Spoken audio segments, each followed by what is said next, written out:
देश और दुनिया की तमाम छोटी और बड़ी खबरों के लिए हमारे चैनल को सब्सक्राइब करना न भूलें और बेल का बटन जरूर दबाएं। नमस्कार दोस्तों, स्वागत है आपका देश लाइव में और आपके साथ हमेशा की तरह मैं हूं आशिमा त्यागी। दोस्तों, आज बात करते हैं उस गुजरात की जिसे बीजेपी और उसके नेता मॉडल स्टेट कहकर पूरे देश के सामने चमकदार तस्वीर की तरह पेश करते हैं।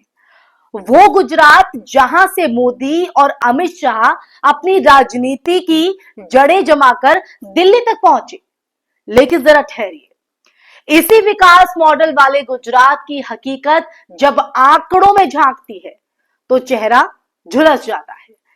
ये मैं नहीं कह रही हूं, दरअसल एनसीआरबी की ताजा रिपोर्ट ये कहती है सिर्फ एक साल में गुजरात में 9,000 लोगों ने आत्महत्या कर ली और 900 से ज्यादा हत्याएं दर्ज हुई। यानी हर दिन औसतन 25 लोग अपनी जान ले रहे हैं। सवाल उठता है, ये कौन सा सुरक्षित गुजरात है जहां विकास तो दिखता है लेकिन जिंदगी से उम्मीदें गायब है। आज हम इसी पर चर्चा करेंगे। चर्चा में आगे बढ़े उससे पहले अपील, इंसाफ की आवाज को बुलंद करने के लिए और सच्ची पत्रकारिता के लिए हमारा सहयोग करें। साथ ही डिस्क्रिप्शन में दिए गए लिंक को ओपन कर ज्वाइन बटन दबाकर आप हमसे यानी देश लाइव से सीधा जुड़ सकते हैं। दोस्तों चर्चा में आगे बढ़ते हैं। अब जरा सोचिए, अमित शाह बिहार जाकर भाषण देते हैं कि लालू राज में गुंडा राज था, इसलिए वहां कई चरणों में चुनाव कराने पड़ते थे। बीजेपी आएगी तो एक ही चरण में चुनाव होंगे। लेकिन शाह साहब, आप तो पिछले कई सालों से केंद्र में भी सत्ता में हैं और बिहार में भी एनडीए की सरकार रही, तो फिर एक चरण में चुनाव क्यों नहीं करवा पाए? ये सवाल आपसे ही है। क्या चुनाव आयोग भी बिहार के जंगल राज से डर गया था या फिर आपकी सरकार के लोकतंत्र राज में भी जो डर का माहौल है? ये सवाल इसलिए क्योंकि अब गुजरात पर हम वापस लौटते हैं।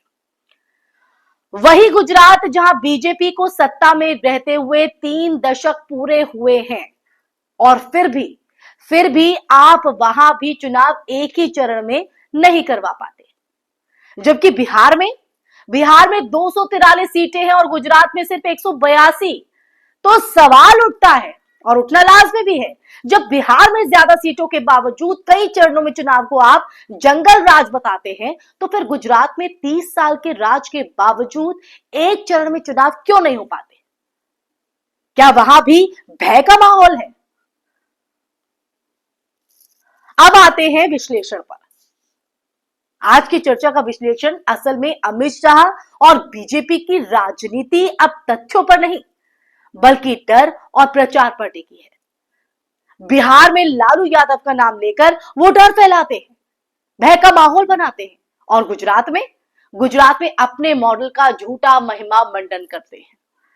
लेकिन सच्चाई ये है कि गुजरात में बेरोजगारी, किसान आत्महत्या और सामाजिक तनाव की स्थिति लगातार बढ़ रही है। ऐसे मामलों में लगातार इजाफा देखा जा रहा है। एनसीआरबी के आंकड़े किसी विपक्षी दल ने नहीं बल्कि केंद्र सरकार के ही विभाग ने जारी किए हैं, जिसमें साफ लिखा है कि गुजरात में आत्महत्याओं की संख्या देश के औसत से कहीं ज्यादा है। और इसका मतलब ये हुआ कि उस राज्य में जहां डबल इंजन सरकार है वहां लोगों का जीना इतना मुश्किल हो गया है कि वो मौत को गले लगा रहे हैं। अब दोस्तों, अब जरा आप ये भी देखिए कि ये आत्महत्याएं किन तबकों में ज्यादा है। किसान, छात्र, मजदूर और छोटे जो व्यापारी हैं, यानी वही वर्ग जो विकास के नाम पर सबसे ज्यादा ठगा गया, जो चुनावी मंचों पर वादों की भीड़ में गायब हो गया। गुजरात में उद्योगपति और बड़े कॉर्पोरेट घराने फले फूले हैं, लेकिन आम आदमी का जीवन लगातार टूटता जा रहा है।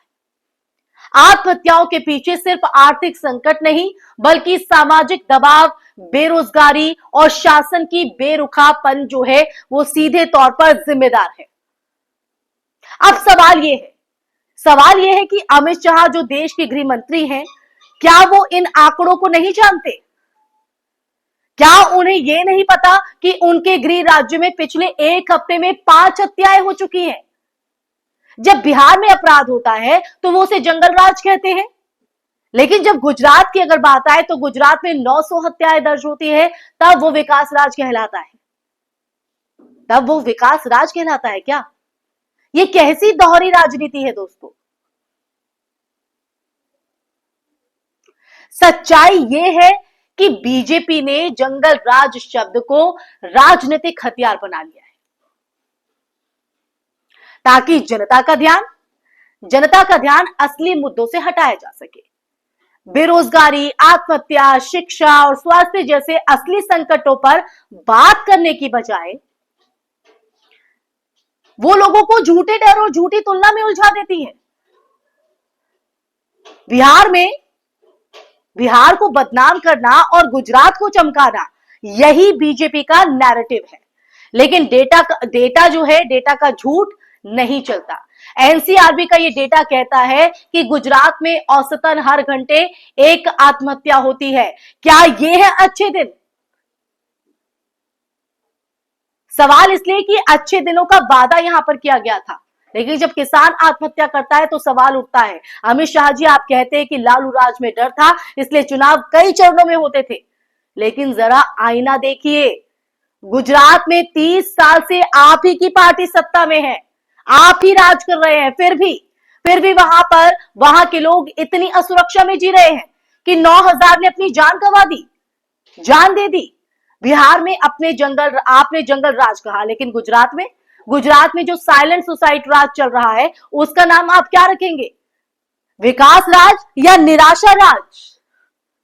राजनीति में भाषणों से ताली मिल सकती है जनाब, लेकिन जनता की मौतों का शोर भी कभी नहीं दबता। इसलिए शाह साहब, बिहार को बदनाम करने से पहले अपने गुजरात की गलियों में जाकर उन परिवारों से मिलिए, उनसे मुलाकात कीजिए जिनके घर के दिए बुझ चुके हैं।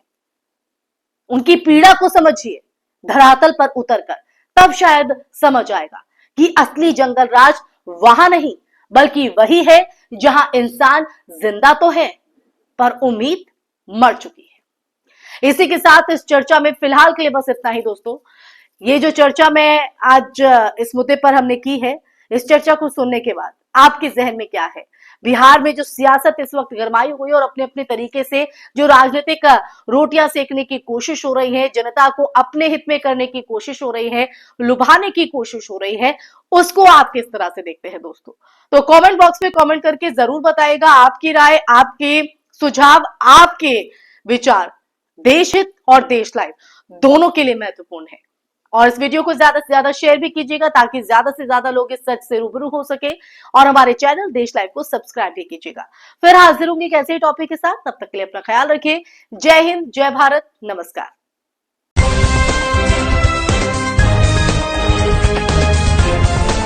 देश और दुनिया की तमाम छोटी और बड़ी खबरों के लिए हमारे चैनल को सब्सक्राइब करना न भूलें और बेल का बटन जरूर दबाएं।